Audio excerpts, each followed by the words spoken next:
Hello everyone, welcome back to Sudharani Kannada Vlogs. ಯಾರೆಲ್ಲ ವಿಡಿಯೋನ ನೋಡ್ತಾ ಇದ್ದೀರಾ ದಯವಿಟ್ಟು ಚಾನಲ್ನ ಸಬ್ಸ್ಕ್ರೈಬ್ ಮಾಡಿ ವಿಡಿಯೋನ ಕೊನೆವರೆಗೂ ನೋಡಿ. ಹಾಗೆ ನಿಮ್ಗೆ ಏನು ಅನ್ನಿಸ್ತು ಅಂತ ದಯವಿಟ್ಟು ಕಮೆಂಟ್ ಮಾಡಿ ತಿಳಿಸಿ. ನನಗೆ ಎಲ್ಲರೂ ವಿಡಿಯೋ ನೋಡ್ತೀನಿ ಅಂತ ಹೇಳ್ತಾ ಇದ್ದೀರಾ, ಬಟ್ ಯಾರು ವಿಡಿಯೋ ನೋಡ್ತಿದ್ದೀರಾ ಅಂತ ನಿಜವಾಗ್ಲೂ ಗೊತ್ತಾಗ್ತಿಲ್ಲ. ಸೊ ನೀವು ಕಮೆಂಟ್ ಮಾಡಿ, ಲೈಕ್ ಮಾಡಿ, ನನಗೆ ಅವಾಗ ಸ್ವಲ್ಪ ಗೊತ್ತಾಗುತ್ತೆ ಯಾರ್ಯಾರು ನಿಮ್ಮ ಒಪಿನಿಯನ್ ಹೇಳ್ತೀರಾ ಅಂತ.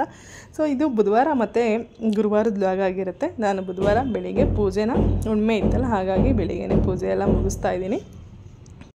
ನನಗೆ ಪೂಜೆಗೆ ಯಾವಾಗಲೂ ಜಾಸ್ತಿ ಹೂವು ಹಾಕಿ ಮಾಡೋಕ್ಕೆ ಇಷ್ಟ ಆಗುತ್ತೆ. ಹಾಗಾಗಿ ನಾನು ಯಾವಾಗಲೂ ಹೇಳ್ತಾ ಇರ್ತೀನಿ ನಮ್ಮ ಮನೆಯವ್ರಿಗೆ, ಹೂವು ಚೆನ್ನಾಗಿರೋ ಫ್ರೆಶ್ ಆಗಿರೋದು ತುಂಬ ಜಾಸ್ತಿನೇ ತೊಗೊಬನ್ನಿ ಅಂತ. ಅವರು ಸ್ವಲ್ಪ ಚೆನ್ನಾಗೇ ತೊಗೊಂಬರ್ತಾರೆ ಡಿಫ್ರೆಂಟಾಗಿ. ಯಾವಾಗಲೂ ಬೆಳಿಗ್ಗೆ ವಾಕಿಂಗ್ ಹೋಗ್ತಾರಲ್ಲ, ಹಾಗಾಗಿ ಅವರೇ ಯಾವಾಗಲೂ ತಂದುಬಿಡ್ತಾರೆ. ನಾನೇನು ಅದನ್ನೆಲ್ಲ ತೊಗೊಂಬರೋಕ್ಕೆಲ್ಲ ಏನು ಹೋಗೋದಿಲ್ಲ. ಏನೋ ಅದೊಂಥರ ಇಷ್ಟ ನನಗೆ, ಹೂವು ಜಾಸ್ತಿ ಹಾಕಿ ಪೂಜೆ ಮಾಡಿದ್ರೆ ದೇವ್ರ ಮನೆ ತುಂಬ ಚೆನ್ನಾಗಿ ಕಾಣಿಸ್ತಾ ಇರುತ್ತಲ್ವ, ಹಾಗಾಗಿ ನನಗೆ ಇಷ್ಟ ಆಗುತ್ತೆ. ನಾನು ಯಾವಾಗಲೂ ಈ ಥರ ಪೂಜೆ ಬೆಳಿಗ್ಗೆನೇ ಮಾಡಬೇಕು ಅಂದಾಗ ಆಲ್ಮೋಸ್ಟ್ ಎಲ್ಲ ಹಿಂದಿನ ದಿನವೇ ಕ್ಲೀನ್ ಮಾಡಿ ಎಲ್ಲ ಇಟ್ಕೊಂಡ್ಬಿಟ್ಟಿರ್ತೀನಿ. ದೇವ್ರ ಮನೆ ಆಗಿರ್ಬೋದು ಮತ್ತು ಕಿಚನ್ ಆಗಿರ್ಬೋದು ಎಲ್ಲನೂ ರೆಡಿ ಮಾಡಿ ಇಟ್ಕೊಂಡಿರ್ತೀನಿ. ಜಸ್ಟ್ ಟಿಫನ್ ಒಂದು ಮಾಡಿಬಿಟ್ಟು ಮಕ್ಳನ್ನ ಸ್ಕೂಲಿಗೆ ಕಳಿಸ್ಬಿಟ್ಟು ಪೂಜೆ ಎಲ್ಲ ಮಾಡೋಕ್ಕೆ ಶುರು ಮಾಡ್ಕೊಳ್ತೀನಿ. ನಾನಂತೂ ಟಿಫನ್ ಇನ್ನೂ ಮಾಡಿಲ್ಲ. ಪೂಜೆ ಎಲ್ಲ ಬೇಗ ಬೇಗ ಮುಗಿಸ್ಬಿಟ್ಟು ಟಿಫನ್ ಆಮೇಲೆ ಮಾಡೋಣ ಅಂತ. ಜೊತೆಗೆ ಮಕ್ಕಳಿಗೆ ಎಕ್ಸಾಮ್ ಸ್ಟಾರ್ಟ್ ಆಗಿದೆಯಲ್ಲ, ಅವ್ರಿಗೆ 12:30ಗೆ ಇವಾಗ ಪಿಕ್ ಮಾಡೋಕ್ಕೆ ನಾನೇ ಹೋಗಬೇಕು. ಹಾಗಾಗಿ ಬೇಗ ಎಲ್ಲ ಪೂಜೆ ಮುಗಿಸ್ಬಿಟ್ಟು ಆಮೇಲೆ ಟಿಫನ್ ಮಾಡಿ ಹಾಗೆ ಆಮೇಲೆ ಕರ್ಕೊಂಬರೋಕ್ಕೆ ಹೋಗೋಣ ಅಂದ್ಬಿಟ್ಟು ಕೆಲಸ ಎಲ್ಲ ಮುಗಿಸ್ಕೊಳ್ತಾ ಇದ್ದೀನಿ.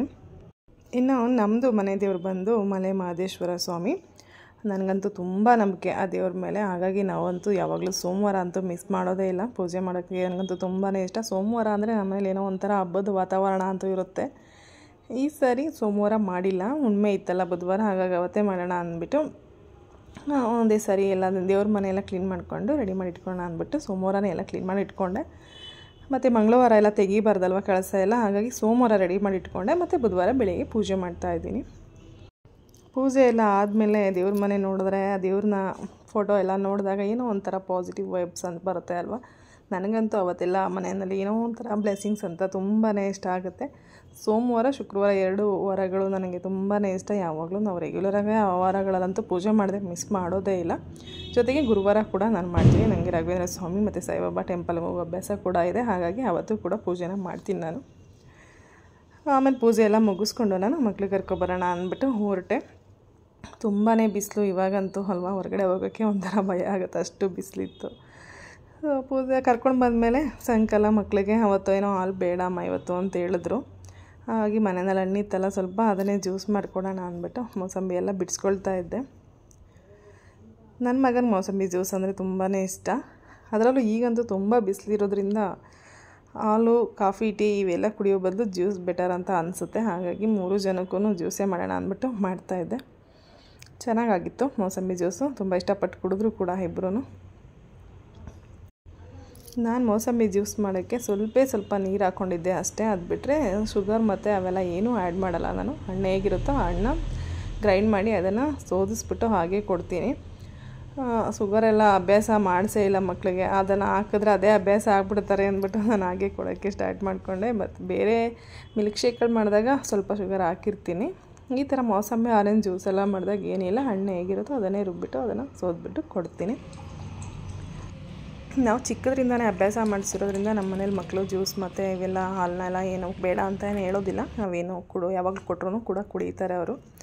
ಹಾಗೆ ನನ್ನ ಫ್ರೆಂಡ್ ಊರಿಂದ ಸಾಂಬಾರು ಈರುಳ್ಳಿ ಅಂತೀವಿ ಮತ್ತು ನಾಟಿ ಈರುಳ್ಳಿ ಅಂತೀವಿ, ಇದನ್ನು ಅವರು ಊರಿಂದ ತೊಗೊಂಡು ಬಂದಿದ್ದರು. ಹಾಗೆ ನನಗೂ ಕೂಡ ಕೊಟ್ಟಿದ್ದರು. ತುಂಬಾ ಚೆನ್ನಾಗಿರುತ್ತೆ ಇದು. ಯಾವುದೇ ಪಲ್ಯ ಮಾಡಲಿ ತುಂಬ ಚೆನ್ನಾಗಿ ಬರುತ್ತೆ ಟೇಸ್ಟು. ನಾನು ಇದನ್ನು ಮೊಸರು ಒಗ್ಗರಣೆ ಮಾಡೋಣ ಅಂದ್ಬಿಟ್ಟು ಬಿಡಿಸಿಟ್ಕೊಂಡಿದ್ದೀನಿ.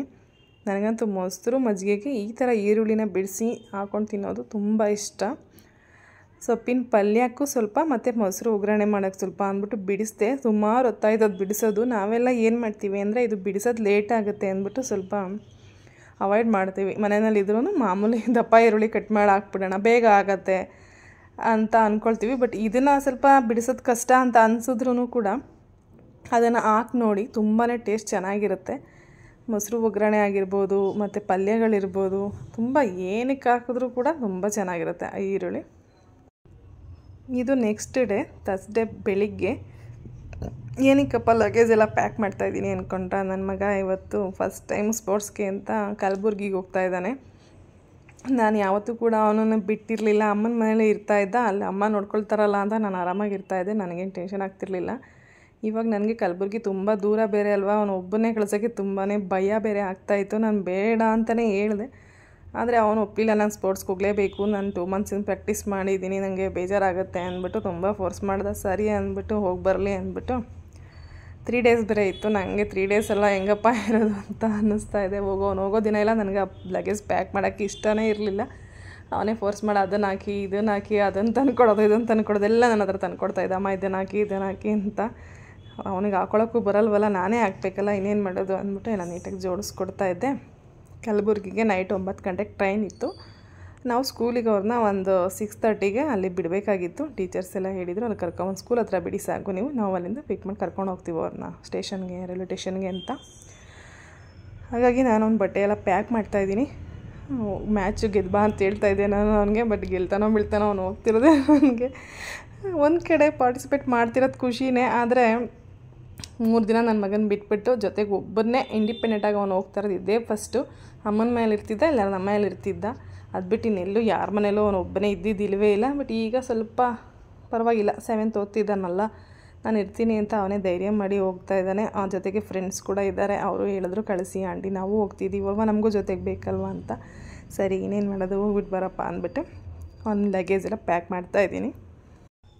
ಅವನಿಗೆ ಸ್ಕೂಲಿಂದನೇ ಒಂದು 2 ಸೆಟ್ ಟ್ರ್ಯಾಕ್ ಸೂಟ್ಗಳು ಕೊಟ್ಟಿದ್ದರು. ಅವರು ರೆಗ್ಯುಲರಾಗಿ ಮ್ಯಾಚ್ ಆಡುವಾಗ ಅದೇ ಡ್ರೆಸ್ಗಳನ್ನೇ ಹಾಕೋಬೇಕು, ನಾನು ಯಾವ ಕಲರ್ ಹೇಳ್ತೀನಿ ಆ ಕಲರ್ ಡ್ರೆಸ್ನೇ ಹಾಕೋಬೇಕು ಅಂತ ಅವರೇ ಒಂದು 2 ಡ್ರೆಸ್ ಕೊಟ್ಟಿದ್ದರು.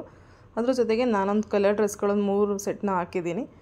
ಜೊತೆಗೆ 1-2 ಶಾಲ್ಗಳು ಬೇಕಲ್ವ, ಅದೆಲ್ಲ ಚಳಿ ಏನಿಲ್ಲ, ಕಲಬುರ್ಗಿಲಿ ಶೆಕೆ ಅಂತೆ, ನಾನು ನೋಡಿಲ್ಲ, ಆದರೂ ಇರಲಿ ಅಂದ್ಬಿಟ್ಟು 1-2 ಶಾಲ್ಗಳು ಹಾಕಿದ್ದೀನಿ. ಟ್ರೈನಲ್ಲಿ ಹೋಗೋದಲ್ವ, ಅಲ್ಲೇನಾದ್ರು ಚಳಿ ಆಗ್ಬೋದೇನೋ ಅಂದ್ಬಿಟ್ಟು. ಮಾಮೂಲಿ ಆಮೇಲೆಲ್ಲ ಎದ್ದೇ ಇರುತ್ತಲ್ಲ, ಪೇಸ್ಟು ಬ್ರಷು ಅವೆಲ್ಲ ಅವನೇ ಹಾಕ್ಕೊಂಡ. ಏನೇನು ಬೇಕು ನನಗೆಲ್ಲ ಹಾಕ್ಕೊಳ್ತೀನಿ ಬಿಡಿ, ಲೋಷನ್ಸ್ ಅವೆಲ್ಲ ಕ್ರೀಮ್ಗಳು ಅದೆಲ್ಲ ನಾನೇ ಹಾಕ್ಕೊಳ್ತೀನಮ್ಮ ಅಂತೇಳ್ಬಿಟ್ಟು ಅವನೇ ಎಲ್ಲನೂ ಪ್ಯಾಕ್ ಮಾಡ್ಕೊಳ್ದ. ಆದರೂ ಹೊರಗಡೆ ಮಕ್ಕಳನ್ನ ಕಳಿಸೋದು ತುಂಬ ಒಂಥರ ಭಯನೇ. ಯಾವಾಗಲೂ ಜೊತೇಲಿ ಕರ್ಕೊಂಡು ಓಡಾಡ್ತಾ ಇರ್ತೀವಿ, ಆದರೆ ಅವರೇ ಹೋಗಬೇಕು ಅಂದಾಗ ನಮಗೆ ಭಯ. ಬಟ್ ಟೀಚರ್ಸ್ ಎಲ್ಲ ತುಂಬಾ ಹೇಳಿದ್ದಾರೆ, ನಿಮಗಿಂತ ನಾವು ಕೇರ್ಫುಲ್ಲಾಗಿ ನೋಡ್ಕೊಳ್ತೀವಿ, ಏನು ಭಯ ಪಡಬೇಡಿ, ಆರಾಮಾಗಿರಿ, ಯಾವಾಗಲೂ ರೆಗ್ಯುಲರಾಗಿ ಕಾಲ್ ಮಾಡಿ ನಿಮ್ಗೇನಾದ್ರು ಬೇಜಾರಾದರೆ ಅಂತೆಲ್ಲ ಹೇಳ್ಬಿಟ್ಟು ಕರ್ಕೊಂಡು ಹೋಗ್ತಾಯಿದ್ರು. ನಾನು ಅವ್ನಿಗೆ ಯಾವುದೇ ಟ್ರಾಲಿ ಬ್ಯಾಗ್ ಕೂಡ ಏನೂ ಕೊಡ್ತಾಯಿಲ್ಲ. ಟ್ರೈನ್ ಹತ್ತುವಾಗ ಮತ್ತು ಇಳಿಯುವಾಗೆಲ್ಲ ಅವನು ಅದನ್ನು ಎತ್ಕೊಂಡು ಅವ್ನು ಇಳಿಯುವಾಗ ಏನಾದ್ರು ಪ್ರಾಬ್ಲಮ್ ಆಗುತ್ತೇನೋ ಅಂದ್ಬಿಟ್ಟು ಭಯಕ್ಕೆ ನಾನು ಅವನಿಗೆ ಈ ಥರ ಬ್ಯಾಗ್ನೇ ಕೊಡ್ತಾಯಿದ್ದೀನಿ. ಟೀಚರ್ಸು ಕೂಡ ಇದನ್ನೇ ಹೇಳಿದರು, ಅವ್ರಿಗೆ ಈಸಿಯಾಗಿ ಹಾಕೊಳ್ಳೋಂಥ ಬ್ಯಾಗ್ನೇ ಕೊಡಿ ಅಂತ. ಬಟ್ ಆ ಬ್ಯಾಗಿಗೆ ನಾನು ಎಲ್ಲನೂ ಒಂದು ಸಣ್ಣದಾಗಿ ತುಂಬ ಅಷ್ಟರಲ್ಲಿ ತುಂಬಾ ವೆಯ್ಟ್ ಜಾಸ್ತಿನೇ ಆಗೋಯಿತು. ಆದರೂ ಅವನೇನು ಪರವಾಗಿಲ್ಲ, ನಾನು ಎತ್ಕೊಳ್ತೀನಿ ಅಂತ ತುಂಬ ಜೋಶಲ್ಲಿದ್ದ. ಒಂದು ಸಣ್ಣ ಬಾಲ್ಗಳನ್ನೂ ಕೂಡ ಅಲ್ಲಿ ಬೇಜಾರಾಗುತ್ತೆ ನಾನು ಆಟ ಆಡೋಕ್ಕೆ ಅಂದ್ಬಿಟ್ಟು ಆ ಬಾಲ್ಗಳನ್ನ ತೊಗೊಂಡೋಗ್ತಾ ಇದ್ದ. ಆ ಥರ ಬಾಲ್ಗಳನ್ನ ತೊಗೊಂಡು ಅಲ್ಲಿ ಆಟ ಆಡೋಕ್ಕೆ ಟೈಮ್ ಸಿಗುತ್ತಾ ನಿನಗೆ ಅಂತ ಹೇಳ್ತಾ ಇದ್ದೆ ನಾನು. ಆದರೆ ಅವ್ನು ನನಗೆ ಬೇಕು ಪ್ಲೀಸ್ ಹಾಕಿ ಅಂದ್ಬಿಟ್ಟು ಹಿಂಸೆ ಕೊಟ್ಟು ಅದನ್ನು ಹಾಕ್ಸ್ಕೊಳ್ತಾ ಇದ್ದ. ಫೈನಲಿ ಅವ್ನ ಬ್ಯಾಗೆಲ್ಲ ರೆಡಿ ಆಯಿತು.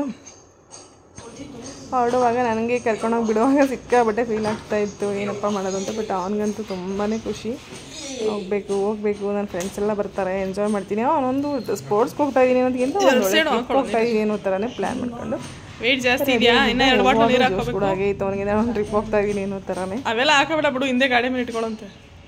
ಅವ್ರ ಅಣ್ಣಂಗೂ ನನಗೆ ನೋಡ್ತಾ ಇದ್ದೀನಿ ಅಂದ್ಬಿಟ್ಟು ಅವನು ಹೇಳ್ತಾ ಇದ್ದ. ಅವನು ಬಂದು ಅವನಿಗೆಲ್ಲ ಅದು ಇದು ಏನೋ ಹೆಲ್ಪ್ ಮಾಡಿಕೊಟ್ಬಿಟ್ಟು ಸರಿ ಹೋಗು ಬಾ ಕಪ್ ಗೆದ್ಕೊಂಡು ಬಾ ಅಂತ ಹೇಳ್ತಾ ಇದ್ದ. ಅದಕ್ಕೆ ಅವ್ನು ನನಗೆ ಈ ಸರಿ ಕಪ್ ನಮ್ಮದೇ ಅಂತ ಓಡಾಡ್ತಾ ಇದ್ದಾನೆ. ಬನ್ನಿ ಅಂತ ನಾನು ಸ್ವಲ್ಪ ರೆಡಿ ಆಗೋಣ ಅಂದ್ಬಿಟ್ಟು ರೆಡಿ ಆಗ್ತಾ ಇದ್ದೆ. ಅವನು ಬನ್ನಿ ಬೇಗ ಹೋಗೋಣ ಅಂತ ಹಿಂಸೆ ಮಾಡ್ತಾ ಇದ್ದ. ಆಶೀರ್ವಾದ ನಂಗೆ ಆಶೀರ್ವಾದ ಮಾಡು ಅದಕ್ಕೆ ಅವ್ನು ನಗ್ತಾ ಇದ್ದಾನೆ. ನಿಮ್ಗೆ ಆಶೀರ್ವಾದ ಬಿಳೋ, ಅಣ್ಣನ ಆಶೀರ್ವಾದ ತಗೋಬೇಕು. ಬಿಳೋ, ದೊಡ್ಡವರಾದ್ರು ಅವ್ರು ಎಷ್ಟೇ ನಾವೆಲ್ಲ ಕೆಲಸ ಮಾಡ್ಕೊಳ್ತೀವಿ, ಆರಾಮಾಗಿರ್ತೀವಿ ಅಂತ ಹೇಳಿದ್ರು ಕೂಡ ನಮ್ಗೆ ಆ ಒಂದು ಭಯ ಇದ್ದೇ ಇರುತ್ತೆ. ಅವನೆಲ್ಲ ಕೆಲಸಗಳನ್ನೂ ಹೇಗೆ ಮಾಡ್ಕೊಳ್ತಾನೋ, ಅವನು ಬ್ರಷ್ ಮಾಡೋದು, ಪೇಸ್ಟ್ ಕೊಡೋದು, ಅವೆಲ್ಲ ಅವನಿಗೆ ಬಟ್ಟೆಗಳು ಕೊಡೋದು, ಟವಲ್ ಕೊಡೋದು ಎಲ್ಲ ಪ್ರತಿಯೊಂದೂ ನಾವು ಮಾಡ್ತಿರ್ತೀವಲ್ವ. ಹಾಗೆಲ್ಲ ಹೊರಗಡೆ ಹೋಗುವಾಗೆಲ್ಲ ಹೇಗೆ ಮಾಡ್ತೀರಾ ಅನ್ನೋದೇ ನಮಗೆ ಒಂದು ಟೆನ್ಷನ್ ಆಗ್ಬಿಟ್ಟಿರುತ್ತೆ. ಬಟ್ ಅವನು ಆರಾಮಾಗಿದ್ದ, ನಾನೆಲ್ಲ ಮಾಡ್ಕೊಳ್ತೀನಿ, ನೀವು ಆರಾಮಾಗಿರಿ, ತಲೆ ಕೆಡಿಸ್ಕೊಬೇಡಿ, ನಾನು ಫೋನ್ ಮಾಡ್ತಾ ಇರ್ತೀನಿ ಅವಾಗ ಅಂದ್ಬಿಟ್ಟು ಹೇಳ್ತೀನಿ. ನಿಮಿಷ ಇರು ಸರಿ ಅಂದ್ಬಿಟ್ಟು ನಾನು ಮತ್ತು ಹಸ್ಬೆಂಡ್ ಇಬ್ಬರು ಕೂಡ ಕರ್ಕೊಂಡು ಹೋದ್ವಿ ಸ್ಕೂಲ್ ಹತ್ರ. ಒಂದು 6:30 ಅಷ್ಟರಲ್ಲಿ ಹೋದ್ವಿ. ಬಟ್ ಅಲ್ಲೊಂದು 2 ಮಕ್ಕಳು ಕೂಡ ಬಂದಿರಲಿಲ್ಲ, ಅಲ್ಲೇ ವೆಯ್ಟ್ ಮಾಡ್ತಾಯಿದ್ವಿ. ಅಲ್ಲಿಗೆ ಹೋಗಿ ಮುಂಚೆ ನಮ್ಮ ಅತ್ತೆ ಮಾವ ಊರಿಂದ ಕೂಡ ಬಂದಿದ್ದರು, ಅವ್ರಿಗೂ ಹೇಳ್ಬಿಟ್ಟು ಕರ್ಕೊಂಡು ಹೋಗೋಣ ಅಂದ್ಬಿಟ್ಟು ಅಲ್ಲಿಗೆ ಹೋದ್ವಿ. ಅಲ್ಲಿ ಸ್ವಲ್ಪ ಒಂದು ಅರ್ಧ ಗಂಟೆ ಆಯಿತು, ಲೇಟ್ ಆಯಿತು ನಮಗೆ. ಆಂಜನೇಯ ಅಲ್ಲಿ ಸ್ವಲ್ಪ ಯಾರೋ ರಿಲೇಟಿವ್ಸ್ ಎಲ್ಲ ಬಂದಿದ್ರಲ್ಲ, ಅವ್ರ ಜೊತೆ ಸ್ವಲ್ಪ ಹೊತ್ತು ಒಂದು 10 ನಿಮಿಷ ಕುತ್ಕೊಂಡು ಮಾತಾಡ್ತಾ ಇದ್ದೆ. ಆಮೇಲೆ ಹೋಗೋಣ ಅಂದ್ಬಿಟ್ಟು ಟ್ರಿಪ್ ಸ್ಟೋರಿ. ನಮ್ಮ ಮತ್ತೆ ಕೂಡ ಅದೇ ಹೇಳ್ತಾ ಇದ್ರು, ಅವನಿಗೆ ಹುಷಾರಪ್ಪ, ಹುಷಾರು, ಅಲ್ಲಿ ಹೋಗ್ಬೇಡ ಹೊರಗಡೆ ಎಲ್ಲ, ಟೀಚರ್ ಜೊತೆನೇ ಇರು ಅಂತಲೇ ಹೇಳ್ತಾ ಇದ್ರು ಅವರು. ಸ್ಕೂಲ್ ಹತ್ರ ಹೋದ್ವಿ, ಅಲ್ಲಿಗೆ ಹೋಗೋಷ್ಟರಲ್ಲಿ ಒಂದು 6:30 ಆಯಿತು. ಆದರೆ ಅಲ್ಲಿ ಇನ್ನೊಂದಿಬ್ಬರು ಮಕ್ಕಳು ಬಂದಿರಲಿಲ್ಲ, ಅದಕ್ಕೆ ಹೋಗಿ ವೆಯ್ಟ್ ಮಾಡೋದು, ಹಾಗೆ ಅವರು ಬರಬೇಕಲ್ವ ಅಂದ್ಬಿಟ್ಟು ಕಾಯ್ತಾಯಿದ್ರು, ಹೋಗಿರಲಿಲ್ಲ. ಅಲ್ಲೇ ಒಂದು 20 ನಿಮಿಷ ಆಯಿತು. ನೋಡಿ ಮಕ್ಕಳೆಲ್ಲ ಹೆಂಗೆ ಖುಷಿ ಪಡ್ತಿದ್ದಾರೆ ಅಂದರೆ, ಅದೇ ನಾನು ಹೇಳ್ತಾಯಿದ್ದೆ, ನೀವೆಲ್ಲ ಸ್ಪೋರ್ಟ್ಸ್ಗೆ ಹೋಗ್ತಾಯಿದ್ದೀರಾ ಇಲ್ಲ ಒಂದು ಟ್ರಿಪ್ಗೆ ಹೋಗ್ತಿದ್ದೀರಾ ಅಂತ ಕೇಳ್ತಾಯಿದ್ದೆ ನಾನು ಅವ್ರಿಗೆ. ಎಲ್ಲರೂ ಅವರವರೇ ಮಾತು, ಎಷ್ಟು ಬೇಗ ಬಸ್ ಹೊರಡುತ್ತೋ ಅಂತ ಕಾಯ್ತಿದ್ದಾರೆ. ನಮಗೆ ಇವರು ಹೊಡ್ತಾರಲ್ಲ ಅನ್ನೋ ಫೀಲಲ್ಲಿ ನಾವಿದ್ದೀವಿ. ಪೇರೆಂಟ್ಸ್ ಅಂತೂ ಎಲ್ಲರೂ ಕಣ್ಣಲ್ಲೂ ನೀರು ಬರ್ತಾಯಿತ್ತು, ಯಾರೂ ಖುಷಿಯಾಗಂತೂ ಕಳಿಸಿಲ್ಲ.